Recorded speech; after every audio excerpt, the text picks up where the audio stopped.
বিসমিল্লাহির রহমানির রহিম। আমি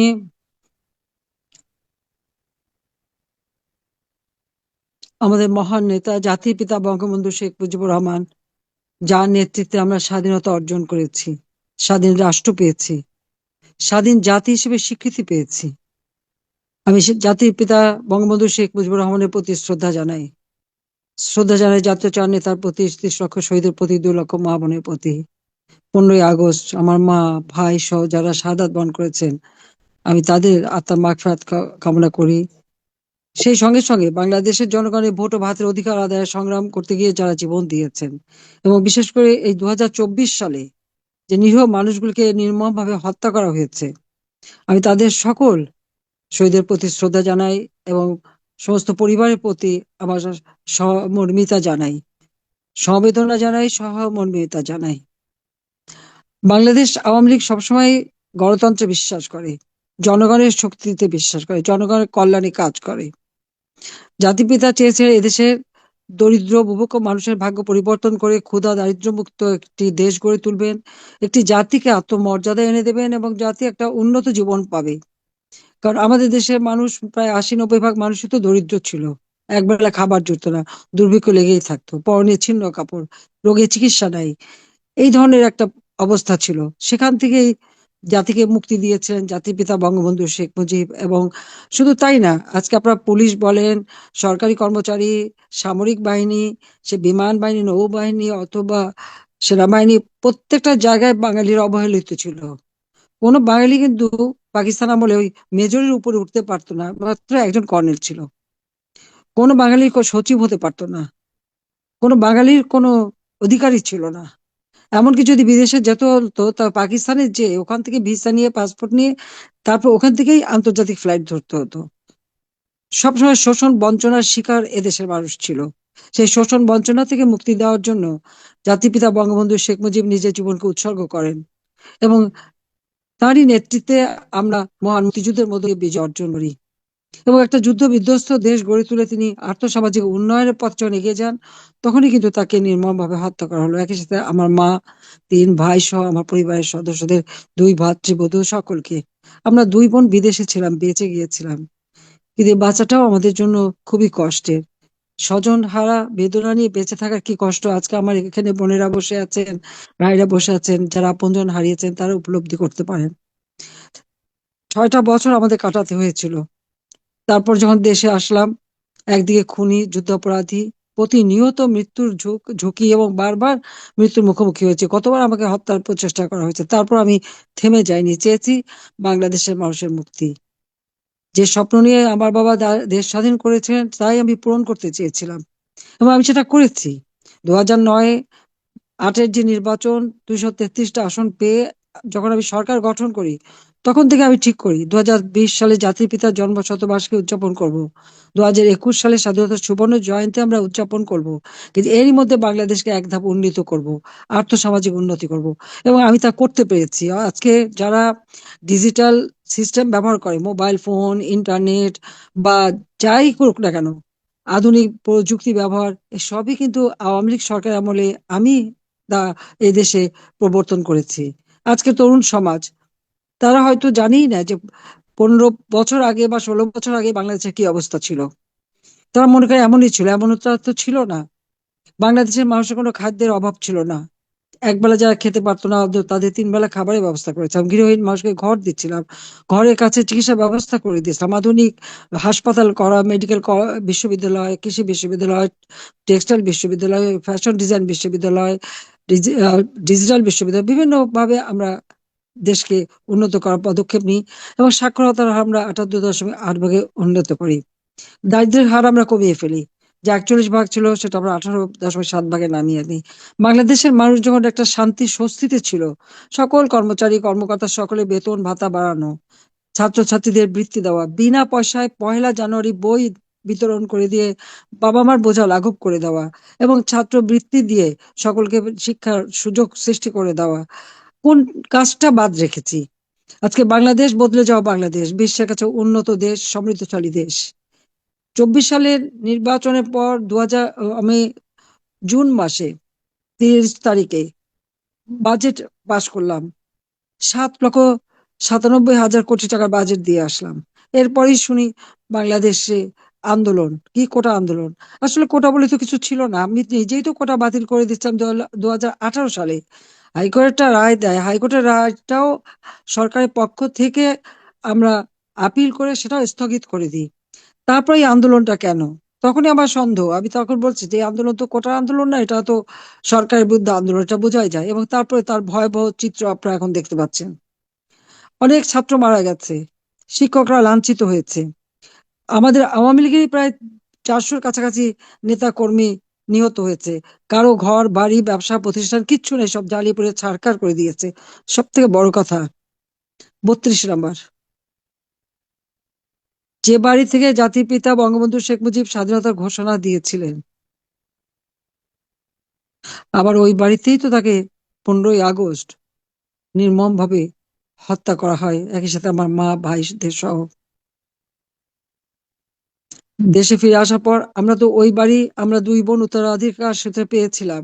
আমরা নিজেদের ব্যবহারের জন্য ওই বাড়িটা রাখিনি। যে জনগণের জন্য আমার বাবা সারা জীবন সংগ্রাম করেছেন, ওই বাড়িটা কিন্তু আমি সেই জনগণকে উৎসর্গ করেছিলাম। একটা মেমোরিয়াল ট্রাস্ট করে আমরা এই বাড়িটা সেই ট্রাস্টের মাধ্যমে জনগণকে উপহার দিই।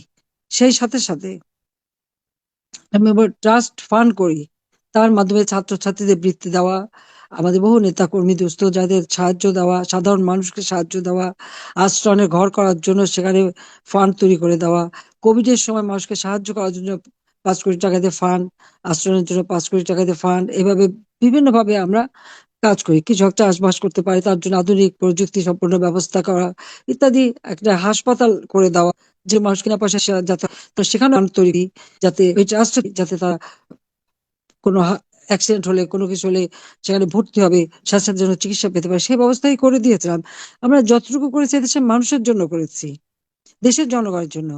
আওয়ামী লীগের সময় তো কোনো দুর্ভিক্ষ ছিল না, শিক্ষা প্রতিষ্ঠানের শিক্ষার পরিবেশ ছিল, উন্নত শিক্ষার ব্যবস্থা করেছি, বিদেশে পাঠিয়ে উচ্চ শিক্ষার ব্যবস্থা করে দিয়েছি, সরকারি কর্মকর্তা কর্মচারীদের বিদেশে পাঠিয়ে তাদের ট্রেনিং এর ব্যবস্থা করে দিচ্ছি। এভাবেই তো দেশটাকে এগিয়ে নিয়ে যাচ্ছিলাম। যখন মানুষ একটু স্বস্তিতে ছিল, শান্তিতে ছিল, আর উন্নত জীবন যাতে হয় তার ব্যবস্থা যখন আমরা করছিলাম, যখন আমরা প্রেক্ষিত পরিকল্পনা 2021 থেকে 41 স্মার্ট বাংলাদেশ গড়ে তুলবো সেই পরিকল্পনা নিয়ে এগোচ্ছিলাম। 2021 সালেই তো আমরা উন্নয়নশীল দেশের মর্যাদা পেলাম। মাত্র 15 বছরের মধ্যে বাংলাদেশকে উন্নত করে এই যে উন্নয়নশীল দেশের মর্যাদা নিয়ে আসা, আর কয়টা দেশ করতে পেরেছে বলেন? আর্থসামাজিক এই উন্নতি কয়টা মানুষ করতে পেরেছে? তাছাড়া ঘাট পুল ব্রিজ ব্যাপক করে মানুষের যোগাযোগ, কর্মসংস্থান, চাকরি ব্যবস্থা আমি সব করে দিয়েছিলাম। আমাদের দেশে বেকারত্ব মাত্র 3.4% ছিল, সেটাও যাতে না থাকে আমরা সেই ব্যবস্থা করেছি। দরিদ্র মানুষকে বয়স্ক ভাতা, বিধবা ভাতা, প্রতিবন্ধী ভাতা, বিভিন্ন ভাতা দিয়ে সাহায্য করেছি। মুক্তিযোদ্ধাদের, দুস্থ মুক্তিযোদ্ধাদের ভাতা দিয়েছি। প্রত্যেকটা মানুষ যেন ঘর পায় তার ব্যবস্থা করে দিয়েছিলাম। হত দরিদ্র বলে আমাদের তেমন কিছু ছিল না, মাত্র 5 ভাগ মানুষ হত দরিদ্র, সেটুকু যাদের না থাকে ভিক্ষা করে যেন মানুষকে খেতে না হয় সে ব্যবস্থা। মধ্যবিত্তদের জন্য এবং নিম্নবিত্তদের জন্য আমরা পারিবারিক কার্ড করে দিই টিসিবি থেকে, যেন মাত্র 30 টাকা কেজিতে চাল কিনতে পারে, যাতে মূল্যস্ফীতির প্রভাব না পড়ে, সেখান থেকে সকলকে মুক্তি দেওয়ার ব্যবস্থা করেছি। তো এত কাজ করার পরে হঠাৎ এই কোটা আন্দোলনের নামে সরকার উৎখাত। এবং শুধু তাই না, এটা এটা যে একটা গভীর চক্রান্ত, বাংলাদেশ এত উন্নত করবে, বাংলাদেশ আজকে উন্নয়নের রোল মডেল, বাংলাদেশ সম্মান পাবে, এটাই বোধহয় অনেকের চক্ষুশূল। যে কারণে এই চক্রান্ত করে আজকে একটি মানুষের ক্ষমতা লোভ একটা দেশকে কিভাবে ধ্বংস করতে পারে, বাংলাদেশ আজকে তার দৃষ্টান্ত। যে লোকটা সব থেকে বেশি সহযোগিতা আমার কাছ থেকে পেয়েছে, গ্রামকে 400 টাকা স্থায়ী ব্যাংক চালানোর জন্য এবং দরিদ্র মানুষ সহযোগিতা পাবে এই কথা বলে গ্রামীণ ফোনের ব্যবসাটাও আমি ওই ডক্টর ইউনূসকেই দিয়েছি। কিন্তু তারপরে তার ক্ষমতার লোভ বেড়ে গেল, আর সেই ক্ষমতার লোভ করতে যে আজকে দেশটাকে ধ্বংস করা। সবথেকে কষ্ট লাগে যে 32 নম্বর বাড়িটা তো আমার মা তিল তিল করে গড়ে তুলেছিলেন। এক একটা ইটে আমার মায়ের স্পর্শ, তিনি নিজের হাতে কষ্ট করে করে এই বাড়িটা তৈরি করেন। 5ই আগস্ট সে বাড়িটা পুড়িয়ে দেওয়া হলো। উদ্দেশ্য ছিল কি? আমাদের দুই বোনকে হত্যা করা। অর্থাৎ 15ই আগস্টে আমরা দুই বোন বেঁচে গিয়েছিলাম, আমাদেরকে হত্যা করবে। কিন্তু একই সাথে ওই দিন তাদের পরিকল্পনা ছিল 32 নম্বর পড়াবে, সংসদ ভবন আক্রমণ করবে, সেখানে জ্বালাও পোড়াও করবে, গণভবন আক্রমণ করবে, সুধা সদন আমার স্বামীর বাড়ি যেটা আমার দুই ছেলে মেয়ের নামে সেখানে আগুন দিয়ে পোড়ানো থেকে শুরু করে রেহানার বাড়ি লুটপাট পোড়ানো। আর সেই সাথে সাথে আওয়ামী লীগের অগণিত নেতা কর্মী জেলা উপজেলা ইউনিয়ন পর্যায় পর্যন্ত তাদেরকে জ্বালিয়ে পুড়ে ছারখার করা। কিন্তু কেন? আমাদের অপরাধটা কি আমি সেটা জিজ্ঞেস করি। আমরা বারবার কেন আমাদের জীবনে এরকম হবে? বাবা মা ভাই সবই তো হারিয়েছি। এই শোক বুকে নিয়ে তো আমি ফিরে এসেছিলাম শুধু আপনাদের জন্য, দেশের মানুষের জন্য, যেন মানুষের যেন জীবনটা একটু সুন্দর হয়, অন্তত দুবেলা খেতে পারে, একটু চিকিৎসা পায়, একটু সুন্দর উন্নত জীবন পায়। আমাদের তরুণ সমাজ, তাদের জীবনটা যত উন্নত হয়। ভবিষ্যৎ প্রজন্মের জন্য এই দেশটাকে আমি সেভাবে গড়ে তুলে যাচ্ছিলাম। ডিজিটাল বাংলাদেশ গড়ে তুলে দিয়েছি। প্রত্যেকের ট্রেনিং এর ব্যবস্থা করে দেওয়া, কর্মসংস্থানের ব্যবস্থা করা, কোনটা না করতে পেরেছি? একটা দেশের খালি অবকাঠামো উন্নত না, গ্রামগুলিকে পর্যন্ত নাগরিক সুবিধা দিয়ে শহরে রূপান্তর করে দিয়েছি। প্রত্যেকটা ছেলে মেয়ের কর্মসংস্থানের ব্যবস্থা আমি করে দিয়েছিলাম, যে প্রতি বছর নিয়মিতভাবে পাবলিক সার্ভিস কমিশনে পরীক্ষা দিয়ে যাতে ছেলেমেয়েরা চাকরি পায়, একটা বছরের জন্য নষ্ট না হয়, সেটাও তো আমরা করে দিয়েছি। এবং এই কর্মসংস্থান যাতে ব্যাপকভাবে বৃদ্ধি পায়, ব্যাংক বিমা সবকিছু আমি বেসরকারি খাতে উন্মুক্ত করে দিয়ে কর্মসংস্থানের সুযোগ করে দিয়েছি। তাহলে কি অন্যায়টা কি করলাম? 7ই জুলাই থেকে আন্দোলন শুরু হলো। মূলত সেদিন তো কোটা আর ছিলই না। এরপর জ্বালাও পোড়াও শুরু হয়ে গেল। এবং এই ইনুস ইনুস সাহেবের যে সমন্বয়কারীরা তাই তো বলছে মেট্রো রেলে আগুন আর পুলিশকে হত্যা না করলে নাকি বিপ্লব সফল হতো না। বিএনপির এক নেতাও সেই কথা বলে দিল যে পুলিশকে মেরে তাদের ঠান্ডা করে দেওয়া হয়েছিল বলেই তাদের আন্দোলন সফল হয়েছে। আরেকজন বলল ছাত্র পাওয়া যেত না বলে তারা নাকি সেই ফলস আইডি কার্ড দিয়ে ছাত্র বানিয়ে নিয়ে এসেছে এই গণভবন আক্রমণ করার জন্য আর এই ধ্বংসযজ্ঞ চালানোর জন্য। এটা তো তারা নিজেরাই স্বীকার করেছে। এবং ডক্টর ইনুসি বা কি বলেছিলেন? সেপ্টেম্বর মাসে তিনি যখন জাতিসংঘে যান, বিল ক্লিন্টনের সবাই, তার একটা অনুষ্ঠান, ক্লিন্টন ফাউন্ডেশন, সেখানে তো নিজেই স্বীকার করলেন যে এই আন্দোলন কোনো মানে পরিকল্পিত ভাবে করে। এই লোকটা যে কত মিথ্যাবাদী আপনারা দেখেন। ঠিক তারপরে এই মাত্র গত এই জানুয়ারিতেই তিনি গেলেন সুইজারল্যান্ডের ডাভোসে, ওয়ার্ল্ড ইকোনমিক ফোরামে। সেখানে কি বললো? বললো আমি তো কিছুই জানতাম না, এরকম যে ঘটনা হবে কিছুই জানতো না, আমাকে সবাই এনে ক্ষমতায় বসালো, ছাত্ররা এনে ক্ষমতায় বসালো। আগে বললো তার মানে সূক্ষ্ম পরিকল্পনা নিয়ে তিনি আন্দোলন করলেন, শেখ হাসিনাকে ক্ষমতা থেকে হটালেন, আর তারপরে এই কথা বললেন। কিন্তু সাথে সাথে কি করলো? আজকে যে মায়ের কোল খালি হলো, এই যে কত মানুষ মারা গেল তার এই ক্ষমতা লোভে, ছাত্রদের যে হত্যা, হত্যাটা কে করেছে? আমি তো কোনো হত্যা করিনি।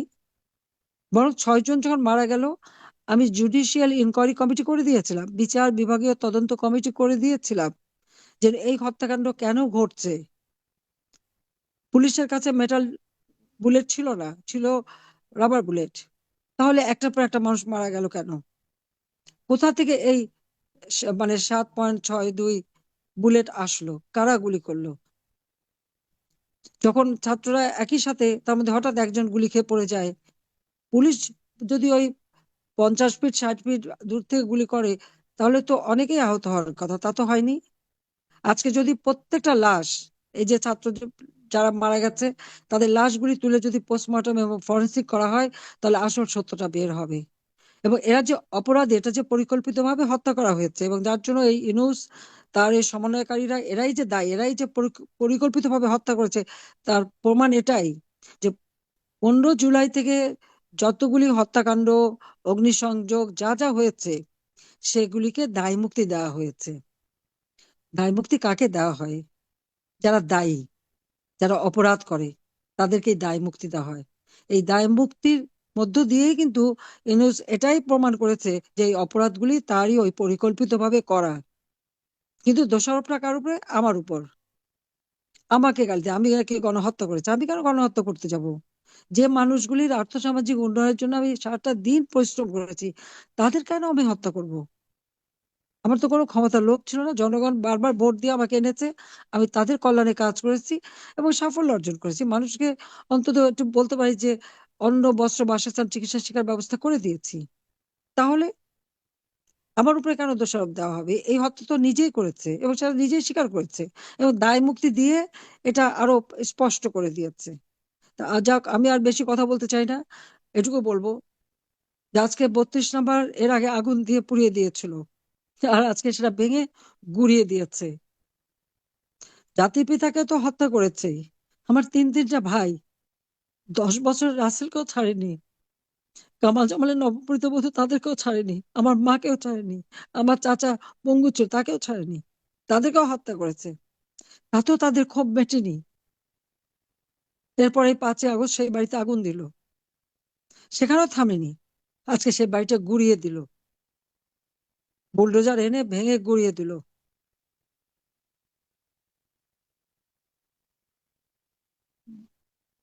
আমাদের মুক্তিযুদ্ধ, আমাদের মুক্তির সংগ্রাম, এই ইতিহাস পরিবর্তন করার চেষ্টা, বঙ্গবন্ধুর নামটা মুছে ফেলার চেষ্টা। এই বাংলাদেশ যতদিন থাকবে, যতদিন এই বাংলাদেশে চন্দ্র সূর্য উঠবে, যতদিন এই বাংলাদেশে আলো হাওয়া বাতাস থাকবে, জাতির পিতা বঙ্গবন্ধু শেখ মুজিবের নাম চিরদিন থাকবে। ওই একটা দালান ভেঙে দিয়ে বঙ্গবন্ধুর অবদানকে মুছে ফেলা যাবে না। দালান ভাঙলে আবার তা গড়ে তোলা যায়, কিন্তু বঙ্গবন্ধু শেখ মুজিবকে যে আমরা হারিয়েছি তাকে আমরা আর পাবো না। কিন্তু তার স্মৃতি মুছে ফেলার জন্য যে পৈশাচিকতা আমরা দেখছি, যে জঘন্য মানসিকতা, এমনকি 32 নম্বর একজন ভদ্রমহিলা গেলেন, বললেন যেটা আপনারা কি করছেন, এটা কত ঠিক হয়নি। এই কথা বলায় এই ছেলেপেলেগুলি যেভাবে তাকে হেনস্থা করলো, অপমান করলো, তার গায়ে হাত তুললো, তার গায়ে ধুলো মারলো, ওদের কি মা নাই ঘরে, বোন নাই ঘরে, এদের মা বাবা নাই? কি শিক্ষা দিয়েছে ছেলে মেয়েদেরকে? নাকি এরা অন্য কোথাও থেকে এসেছে? আমার তো অবাক লাগে যে তরুণ প্রজন্মকে আমি আধুনিক জ্ঞান শিক্ষা দিতে, প্রযুক্তি শিক্ষা দিয়ে মানুষের মতো মানুষ করে এই রাষ্ট্র যেন ভবিষ্যতে তারা পরিচালিত করতে পারে, সেই জন্য তৈরি করেছিলাম। আজকে তাদের সেই বিভৎস চেহারা আমি দেখলাম। সকলে না, বেশ অধিকাংশই নিরীহ, এখানে কিছু মুষ্টিমেয়। তাদের যে চরিত্র আমি দেখলাম, একজন মায়ের বয়সী, তাকে যেভাবে অপমান করা, এটা আমি সত্যি আমি জানি না কি বলে, আমি এর কি বলবো সেটা আমি বুঝতে পারছি না। আমি স্তব্ধ হয়ে গেছি। আমাদের যা হারাবার তা তো আমরা হারিয়েছি। তো বারবার 71 সালে পাকিস্তানিরা করেছে, 75 সালে, এরপর আবার এবারে যখন আমি দেশকে উন্নয়নশীল দেশে মর্যাদা দিলাম, তখনই আবার সেই একই ঘটনা ঘটানো হলো। বাংলাদেশকে আবার পিছিয়ে দেওয়া হলো। আজকে হাহাকার, মানুষের কাজ নেই, দিনমজুর, একবেলা কামাই করলে একবেলা খাবার জোটাতে পারে না।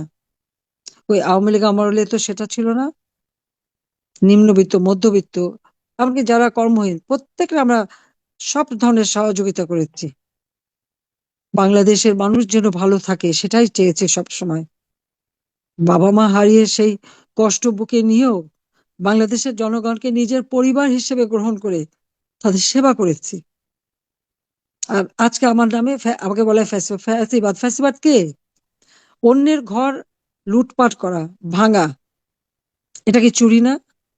ডাকাতি করা না? এটা তো ডাকাতি করা, চুরি করা। আর একজনের বসত বাড়ি, সেটাকে আগুন দিয়ে পুড়িয়ে দেওয়া, এটা তো সব থেকে বড় জঘন্য কাজ। এটা তো সরাসরি একেবারে ডাকাতির কাজ। এটা স্বেচ্ছাচারিতা, স্বৈরাচারী কাজ। ইনুস সাহেব ক্ষমতার লোভে এই ছেলে মেয়েদেরকে ব্যবহার করে আজকে সেই চরম ভাবে তাদেরকে অন্যায় কাজে সম্পৃক্ত করে দিচ্ছে। শিক্ষকদের অপমান করা, মুরব্বীদের অপমান করা, কি শিখাচ্ছে ছেলে মেয়েদেরকে? সেটা আমার প্রশ্ন। অন্যের বাড়িতে লুটপাট, অগ্নিসন্ত্রাস, ভাঙচুর করা মানে ফৌজদারি অপরাধ। প্রত্যেক মানুষেরই কিন্তু একটা নাগরিক অধিকার থাকে, সেই নাগরিক অধিকারের উপরে হস্তক্ষেপ করা হয়েছে। আজকে যাদের ঘর বাড়ি পোড়ানো হয়েছে, যাদের আমাদের নিজেদের সহ, সবগুলিও একটা বড় অপরাধ। তার উপর মানুষ হত্যা করা। আওয়ামী লীগের নেতা কর্মীকে হত্যা করা, পুলিশকে হত্যা করা, পা বেঁধে ঝুলিয়ে রাখা, আমাদের হিন্দু বৌদ্ধ খ্রিস্টান মাইনরিটির উপরে জুলুম, সাংবাদিকদের হত্যা করা, সাংবাদিকদের চাকরি খাওয়া, কোনো শ্রেণী পেশা বাদ নেই যাদের উপরে এই জুলুম না করেছে। এত জুলুম করে কেউ টিকতে পারবে না, টিকতে পারে না। এত অন্যায়, এত অপরাধ তারা করে যাচ্ছে এই অল্প দিনের মধ্যে। একদিন বাংলার মানুষ এর জবাব বুঝে নেবে, এর জবাব বাংলার মানুষ দেবে। ইতিহাস মুছে ফেলা যায় না। সাময়িকভাবে ইতিহাস বিকৃত করা যেতে পারে, কিন্তু ইতিহাসও কিন্তু প্রতিশোধ নেয়। ইতিহাস আবার জেগে উঠবে।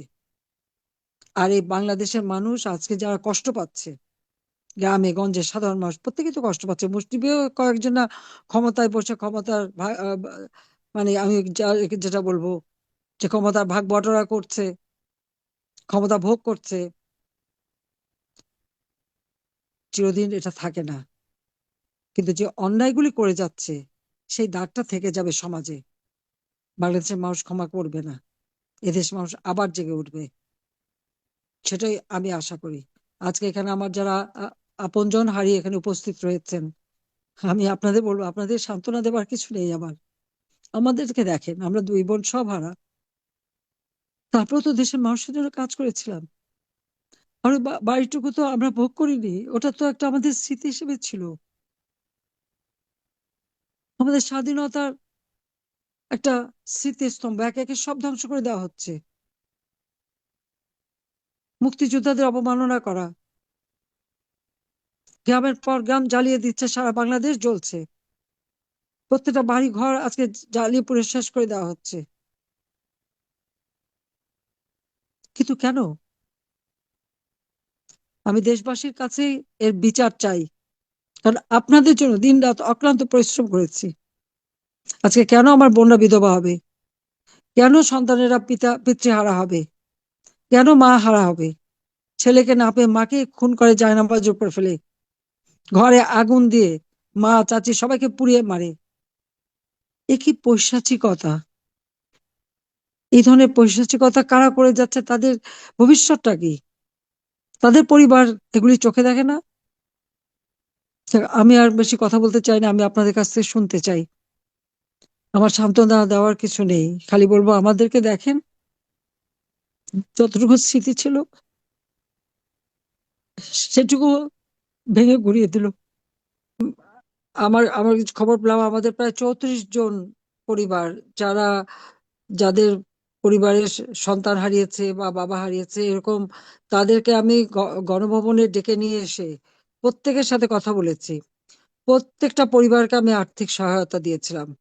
যারা গুলি খেয়ে আহত হাসপাতালে, সাথে সাথে সে কে দলের কে কি সেটা না, কিন্তু যেহেতু তারা আহত, আমাদের ডাক্তার সামন্ত সেন এবং আমাদের প্রতিমন্ত্রী রোকেয়া, দুইজন যে প্রত্যেকটা হাসপাতালে প্রত্যেকটা রুগীকে দেখেছে, বিনা পয়সা তাদের চিকিৎসা, অপারেশন, ঔষধ, সব ব্যবস্থা আমি করে দিয়েছিলাম। সেই 5 তারিখ পর্যন্ত কিন্তু এইভাবে আমরা তাদের সেবা দিই। এবং প্রতিটি পরিবার, 34 জন পরিবার আমি পেয়েছিলাম যাদের আপনজন হারিয়েছে, তাদেরকে আর্থিক সহায়তা দিয়েছিলাম।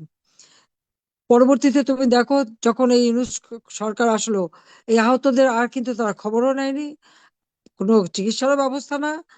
এমনই অবস্থা, অনেকে বিল দিতে পারতো না, যখন তারা চেঁচামেচি করলো কিছু সহযোগিতা করেছে। তালিকা করলো 800 এতজন মারা গেছে, কিন্তু সে তালিকায় পুলিশের নাম নাই। পুলিশ যে হত্যা করছে 3,000, তাদের নাম নাই। আওয়ামী লীগের যেরকম প্রায় 300-400-400-র কাছাকাছি নেতাকর্মী হত্যা হয়েছে, তাদের কিন্তু নাম নাই। এটা হলো দুর্ভাগ্যের। আর এত টাকা তুলে কাকে যে দিল আর কি করলো সেটাও আমরা জানি না। তো আমি অবশ্যই, আমাদের চেষ্টা থাকবে যারা সব কিছু হারিয়েছে তাদের পাশে দাঁড়াবো। আমাদের যারা যেখানেই বিত্তশালী আছে তাদেরকে আহ্বান করব, আপনারা সকলকে সাহায্য করেন।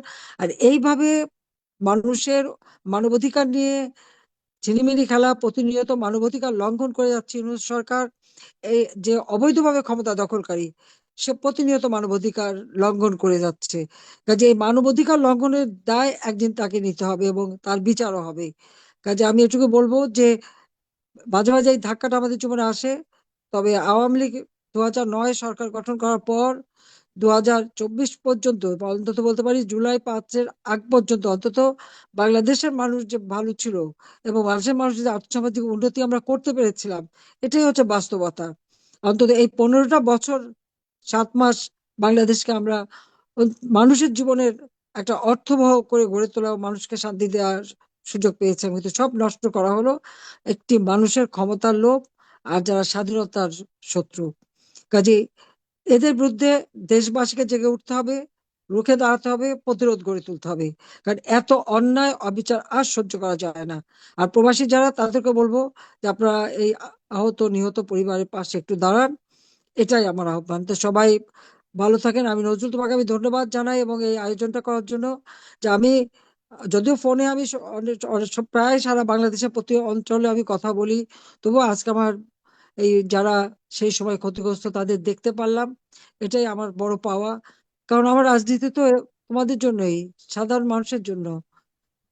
কাজে আমি চাই যে সকলেই দুঃখ দুর্দশা, সারা বাংলাদেশে আওয়ামী লীগের নেতাকর্মীর উপর এই অত্যাচার চলছে, কিন্তু এর থেকে আমাদেরকে সময় এসে গেছে রুখে দাঁড়ানোর, প্রতিরোধ করার, প্রতিবাদ করার। সবাই ভালো থাকো, সুস্থ থাকবেন, সেটাই কামনা করি। জয় বাংলা, জয় বঙ্গবন্ধু।